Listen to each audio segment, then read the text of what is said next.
Hi guys, it's round 3 of the Singfao tournament and we've got Magnus against Niman, and everyone is asking if this is the match that caused Magnus to drop out and leave.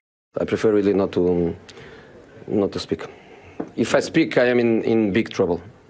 In big trouble, and I don't want to be in big trouble.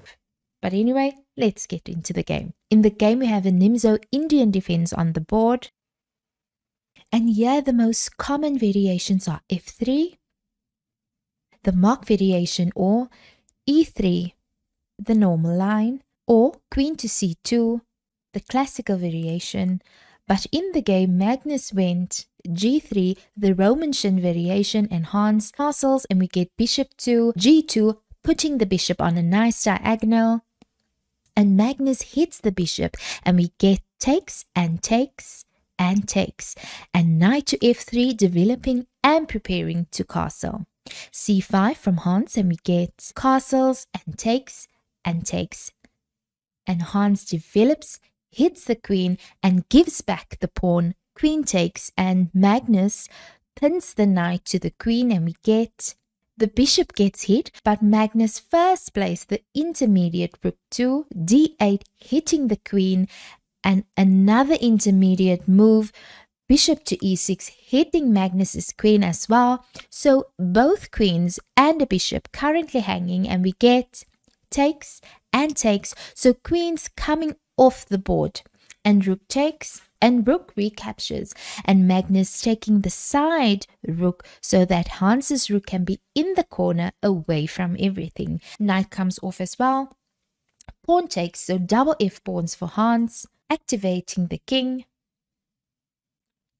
And Magnus proposes a rook trade, and we get Hans declining, so indirectly going after that c pawn. Magnus hits the bishop, and Hans drops back. Then Magnus pushes the pawn, and we get takes and takes and takes. So Hans has a very active rook there in the middle of the board, and Magnus inserts a check. King moves, Magnus hits that rook. Hans then over defending the pawn as the rook is coming in, but Magnus hit the a pawn, now pressuring the g pawn. And keep in mind, what Magnus is actually doing is to keep the pawns on light squares so that they can be targets for the bishop. Magnus hits the pawn runs. Here the engine says the pawn move is a mistake, and that rook d8 would have been a better move to an open file. Hans hits the bishop, bishop drops back. Hans hits the pawn, so Magnus pushes, and now Hans hits the rook, drops down, and the engine says this is a negative 3.8 in Hans's favor. Hans takes, hits the knight, but we get the GM move, pawn to e3, so if Magnus takes the knight, as follows, it is trouble as we get rook check, forcing rook to come in, then the rook comes off the board. So quite tricky, as black is getting a queen on the next move, going back. In the game we've got takes, and Hans threatens mate. Magnus avoids that and starts to run. We get check, hits the bishop, but there is still a 2-on-1 on the pawn, and we get takes, planning a discovery. Hans takes with a fork. Magnus goes after the knight, but Hans pins the bishop on the rook.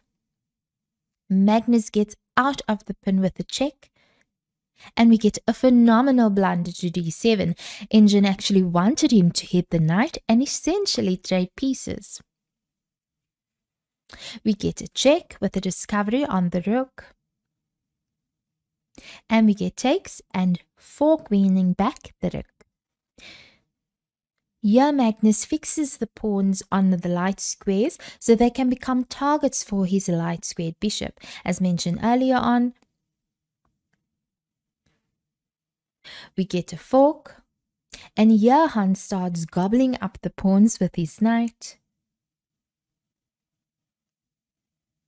Magnus goes after the pawns.